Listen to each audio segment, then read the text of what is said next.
বক্তা এটা আনছো সেটা আর কোনো অভিযোগ নেই, খুব সুন্দর আলোচনা করছে, কিন্তু আমার কথা হইলো সুদের উপরে একটা না বয়ান করে যা করছে করার এক পর্যায়ে মনে রাখবেন বাইরা, বাইরা মানে গিয়া সমস্ত বাইরে তো বুঝায়, কিন্তু এই বক্তা যখনই মনে রাখবেন বাইরা কো প্রত্যেকবার আঙ্গুলি হাত দিকে দেখায়, এটার কারণটা কি?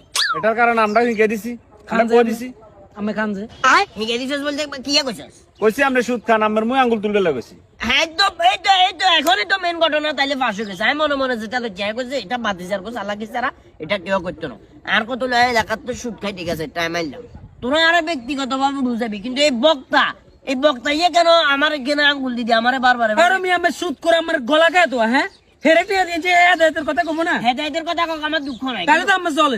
ভাইয়েরা মানে হচ্ছে পুরা ভাই, এখানে যতগুলো আছে সবাই বুড়াই কেন আঙ্গুলি হাত দিকে দেখায়, মনে রাখবেন ভাইয়েরা কয়।